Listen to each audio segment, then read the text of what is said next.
Hey, welcome back to your favorite calculus class, you guys. We're going to take a look at limit of a function and limit laws. And so when you're looking at the definition of a limit, let me just write this for a minute. The limit as x approaches c of a function equals L the limit if what this means is if you've got some sort of function like this, we'll say um, as you approach C from both sides, does it get arbitrarily close to a value, and what is that value? And of course, in this case, it's continuous, right? No holes, jumps, or gaps, and so it obviously does get close to something, right? But that's the definition. Is does it get? It's the informal definition. Does it get arbitrarily close to something? Well, if you look at this function right here, limit as x approaches 2. If I plug 2 in, notice I have 0 on the bottom, right? 2 squared minus 4. I can't divide by 0. This is not defined as 0. But the question, though, is, even though it's not defined, does it get arbitrarily close to something? Of course, we could look at the graph, but we're going to look at this with values initially, right?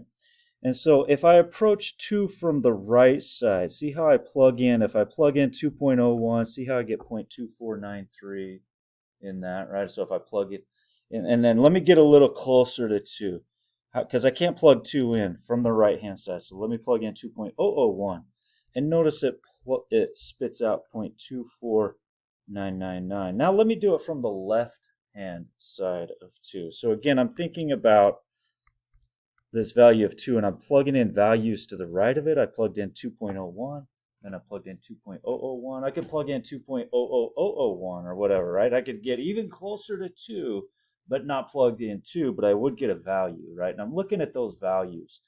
And then I'm going to compare it from the left-hand side. Now if I plug in something from the left, like 1.9, it spits out 0.2564. Or if I plug in 1.99, 0.2506, or even closer to 2, 1.999, I get 0.25001. Well, what do you think it's getting arbitrarily close to? Because I know if I plug 2 in, I have no value. But what's it getting close to? What's the y value? Exactly. It's getting really, really close to 1/4, right? So my assumption is, oh, they're agreeing for this. They are getting arbitrarily close to the value of 0.25 or 1/4. So sure enough, I do have a limit.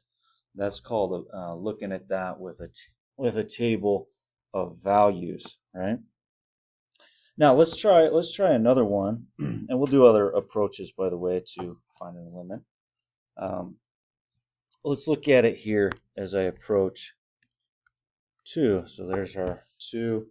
Notice as we approach from the right, the value is 1, the y value, right? As I approach 2 from the right.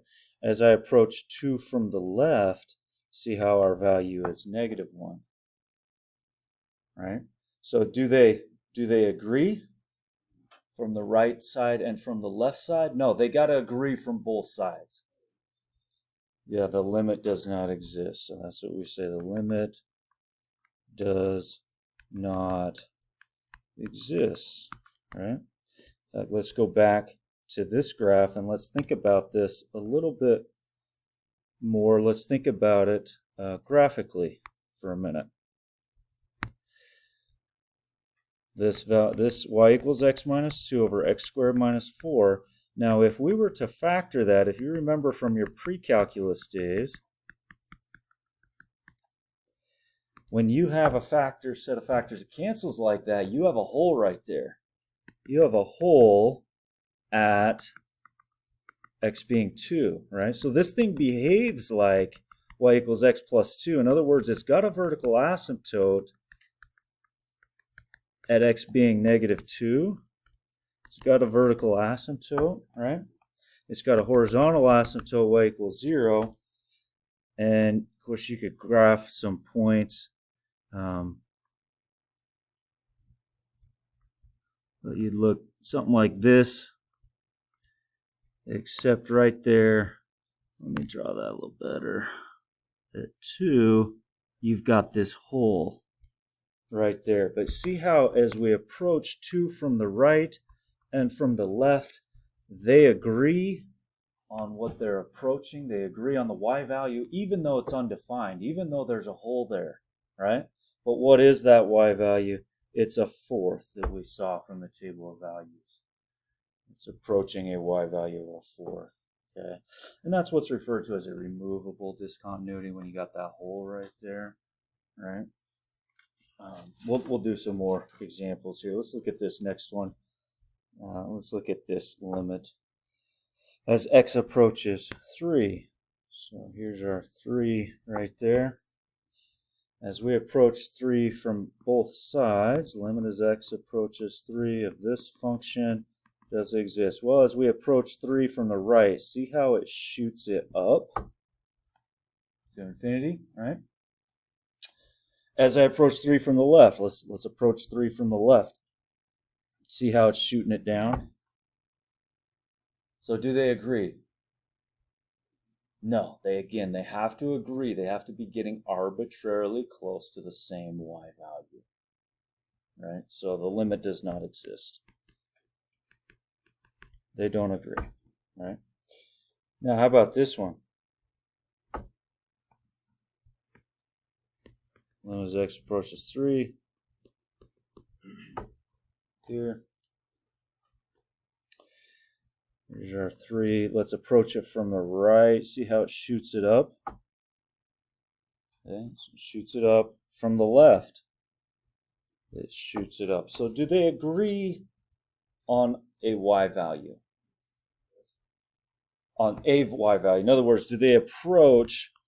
Remember, they have to be getting arbitrarily close to the same y value.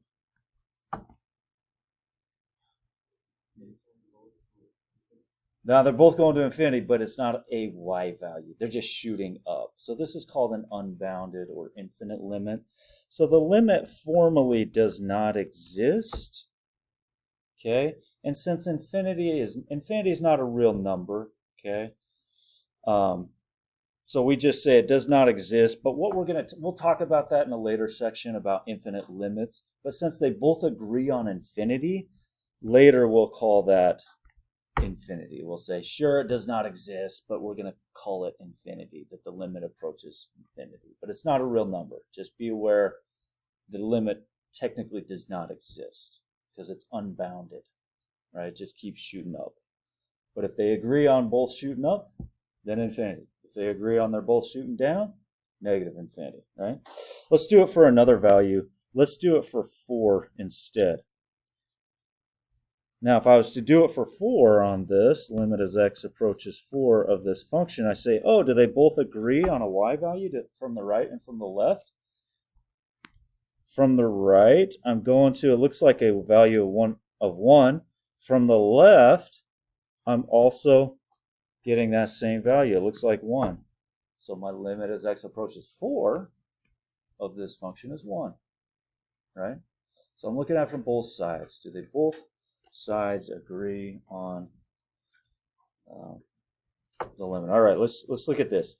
Let's find the functional value. The functional value at 1 is f of 1, 3, right? There's where it's defined right there. F of 1 equals 3. How about the limit as x approaches 1?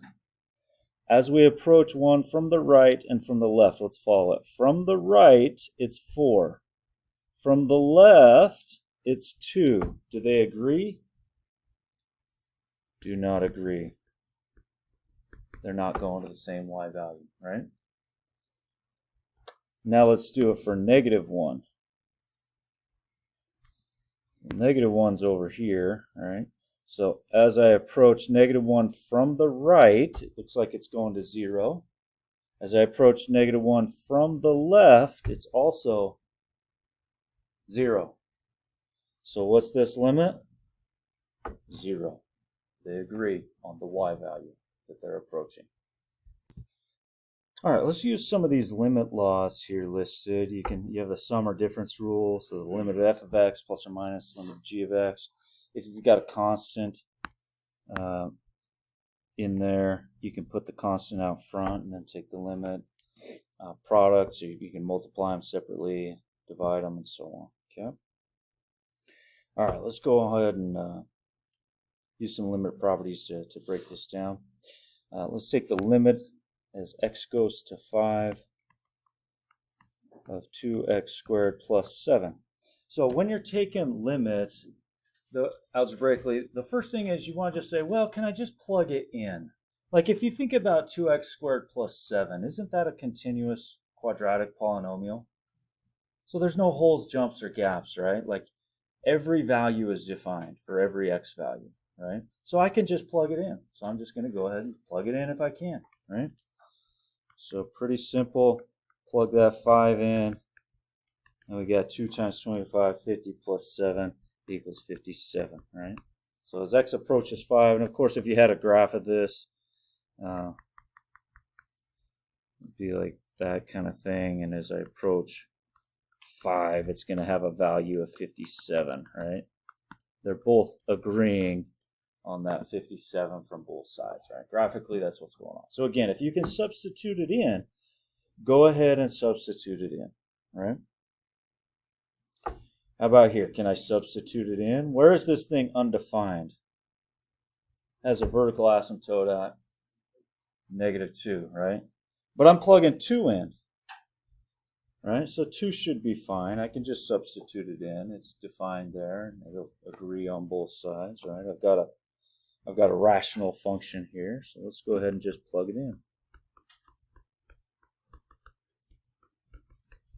I got 12 over 4, so it looks like this limit is 3, right?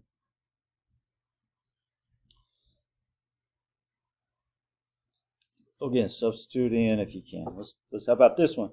Can I throw in -3 here? Well, if you notice, if I throw -3 in here, I'll have -3 squared minus 9. I'll have a 0 on the bottom, right? So this is undefined for both 3 and -3. So I can't plug this in. But remember, this is a rational function. It is factorable. So I'm going to go ahead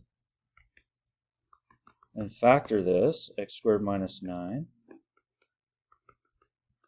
And if you remember from your pre-calc days, that means you have a hole there at x being -3.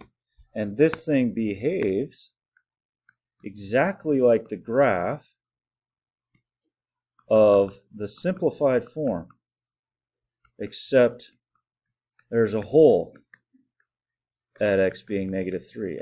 Everything else looks the same, right? Everything else looks the same. So what I'm going to do is I just simplify it algebraically. Since I cannot substitute it in, but I know this is a removable discontinuity, I go ahead and write it as the continuous form, right? And let's make this visual as well.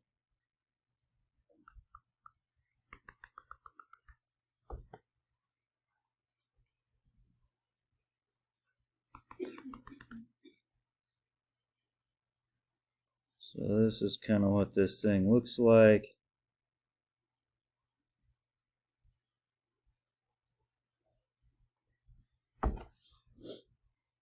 And we know it does have a hole right there. But I drew this one, and that one does not have a hole, right? It looks exactly the same. It just doesn't have that red hole in there, right? So I simplify it down with my factoring, and then I can plug it in. So that's my limit, because I know it's approaching -1/6. That's what it's approaching, because I drew it just like the graph without the hole in there. Okay. So that's what you can do with a discontinuity. That's one approach to doing that. Let's do some more here.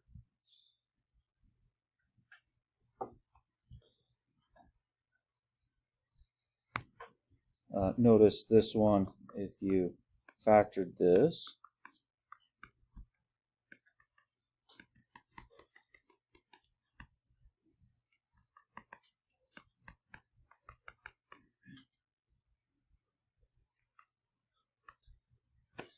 All right, notice we can't plug the 4 in. Again, it's undefined, right? It gives us a 0 on the bottom.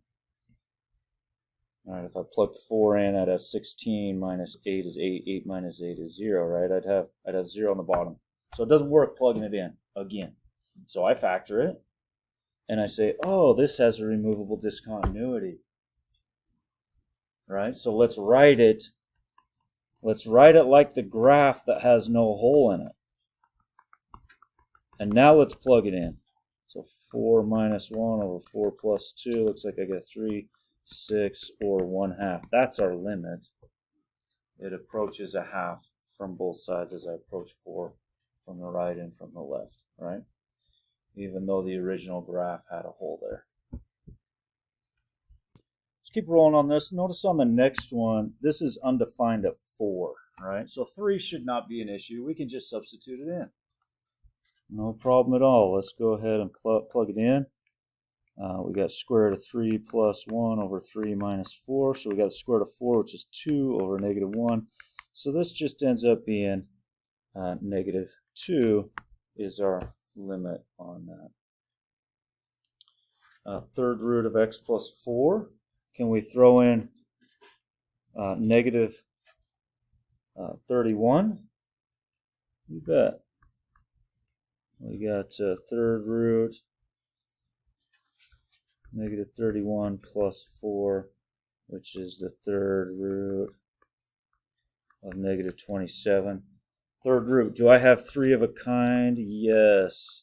Isn't negative 3 times negative 3 times negative 3 negative 27? So the third root of negative 27 is negative 3. Again, you could look at a graph as well and see that you're going to approach negative 3 as you approach negative 31 from both sides, right? This one, notice, this is a problem. I can't throw 0 in because I can't divide by 0. So this thing is undefined. So there is a trick to this. There is a trick to this. And what the trick is you're going to multiply by the conjugate. So the conjugate is, notice on the top I have square root of 2 plus x minus root 2. The conjugate is the same terms, square root of 2 plus x, but I changed it, instead of a minus between them, I changed it to a plus. Now, if I multiply the top by that, I got to do it to the bottom too, right? I can't just all of a sudden throw that in. But now I'm doing it at the bottom and the top, right? It's kind of like multiplying it by 7 over 7. I'm just multiplying this thing by 1, right? But what this will do for me is when I FOIL this out, let's see what I get here. So the limit as x approaches 0. I got square root of 2 plus x times square root of 2 plus x. That'll undo the radical. And then I got plus root 2 times, here I'll write it, plus root 2 times 2 plus x, and then I have the inside terms, minus root 2 times root 2 plus x. See how those are the same term? Those will be gone. And then the last I have negative root 2 times a positive root 2 is a negative root 4 or a minus 2. And then this is all over this x times root 2 plus x plus root 2. And then let's clean this up a little bit. I got 2 minus 2, that's gone. And I've got limit x approaches 0 of, I have an x on the top, I have an x on the bottom. And see how the x's cancel here, x over x. That's what we wanted, by the way. Now it'll be defined when I plug it in.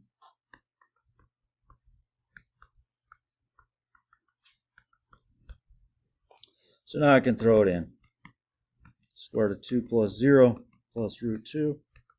1 over root 2 plus root 2 is 2 of those root 2's. And I really should rationalize that. So let's multiply by root 2 over root 2. So I've got root 2 over 2 times 2, which is 4. There's my limit. So multiply by the conjugate is another approach, right? So we had one where we could factor it and see if the factors cancel, then plug it in, right? If we couldn't substitute it in initially. This is a second technique, which is to multiply by the conjugate top and bottom. All right, I'm going to make this in a you try it problem.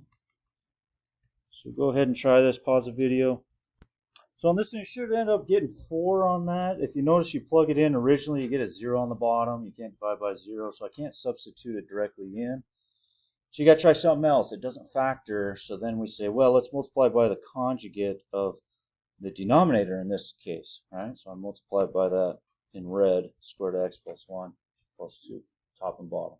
And then it'll work out for you. Notice the x minus 3's cancel. Problem child cancels for you. And you can plug it in. All right. Well, for these, again, we're going to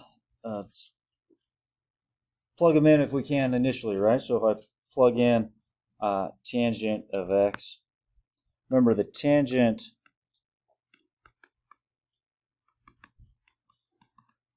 is the sine over the cosine. So the only problems I'm going to have with that is where is the cosine 0, right? So I would have a problem at like pi halves and 3 pi halves and so on, right? But I'm plugging in pi, so that's not a problem at all. So I can plug in the sine of pi over the cosine of pi. And I know that so I'm looking at my unit circle. If I rotate pi, I'm right here. And I know my sine of pi is 0. I know my cosine of pi is -1. So this just ends up being 0, right? So limit as x approaches pi. And of course, if you're looking at this graphically, here's pi.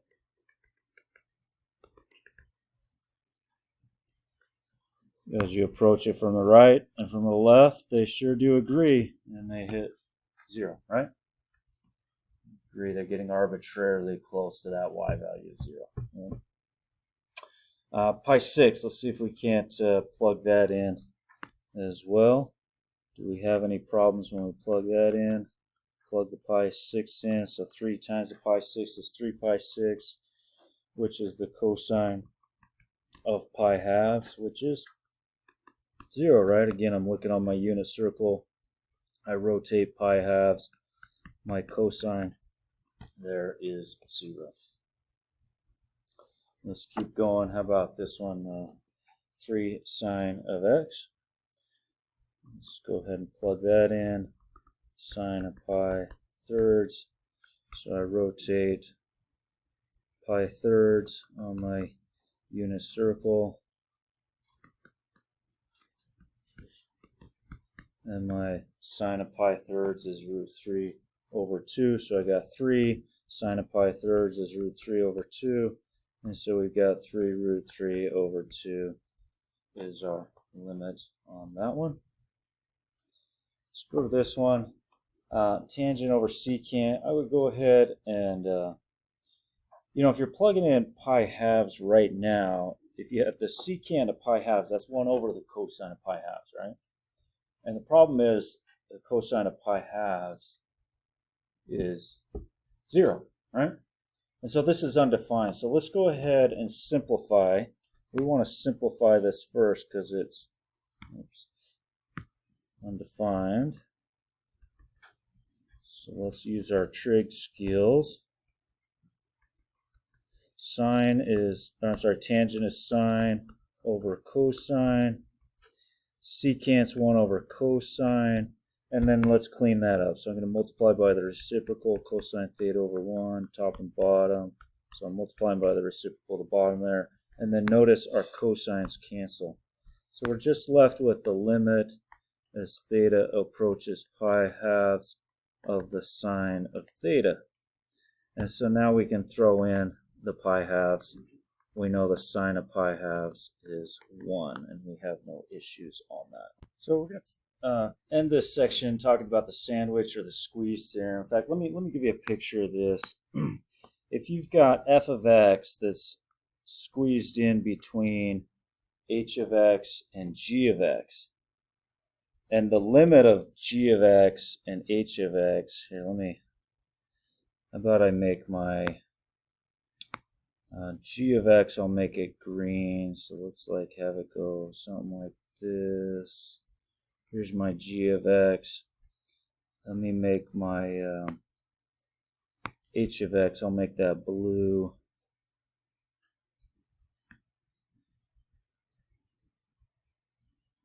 Here's h of x. And let me do in red f of x. So f of x is some function. Notice it's always in between h and g, right? And what this is saying is I know the limit of g of x and h of x is L. So they, as they approach C, there's my C there on the bottom. Notice they have a limit of L for the green and the blue. Well, since the red one's always squeezed or sandwiched in between, then we know its limit must also be L. Right? Kind of makes sense. At least I think it makes more sense for me when I do it graphically. So let's do an example with this. See how this kind of helps us out here. The limit of x squared cosine 1 over x squared, limit as x approaches 0. Notice I can't plug 0 in. I got 1 divided by 0 on that cosine part, 1 over 0, right? So this is, right now, can't just substitute it in, right, and find our limit. That's the problem. So let's write what we know, first of all, about the cosine, just this cosine part. What do I know about that? Well, the cosine of any value, ignore the 1 over x squared for a minute, but the cosine of any value is always less than or equal to 1 and greater than or equal to negative 1, right? If I plug in various values for x squared, because if I think about just the cosine graph, right, it's always bouncing between 1 and negative 1. Now, I know this is the cosine of 1 over x squared, but you get what I'm saying, right? It'll never be more than 1, and it'll never be less than negative 1, right? So we do know that is a true statement. Well, oops, let me erase this. I don't have cosine of 1 over x squared. I have x squared times cosine of 1 over x squared. So what I'm going to do is let me multiply everybody by x squared. This by x squared, this by x squared, and this by x squared, right? And let's make statement 2 here. So negative 1 times x squared, that's negative x squared.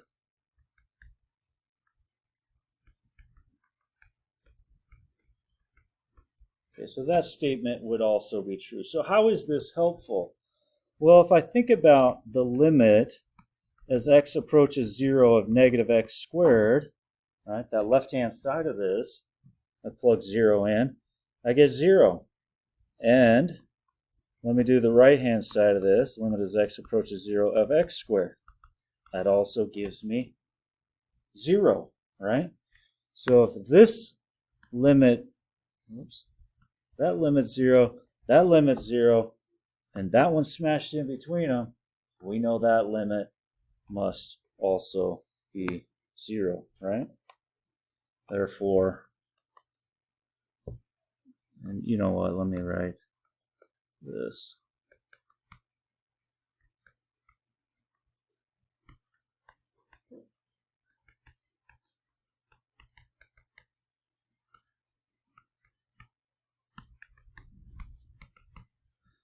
Again, we know that's 0.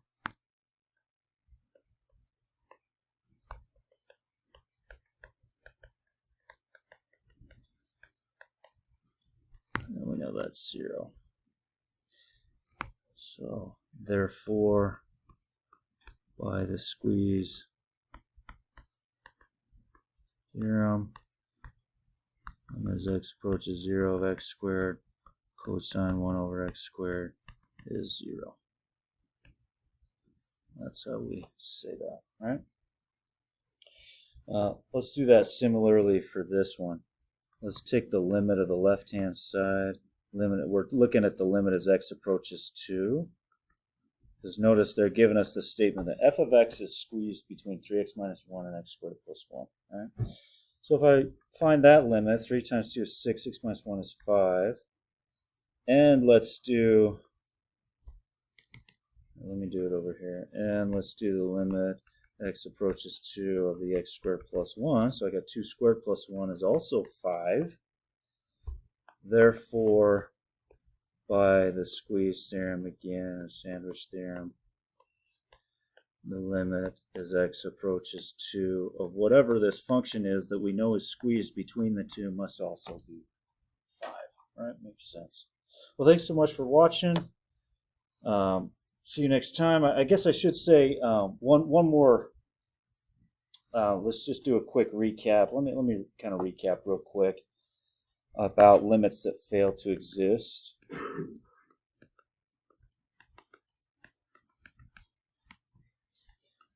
Number one, if they approach a different number from the right side than they do from the left side.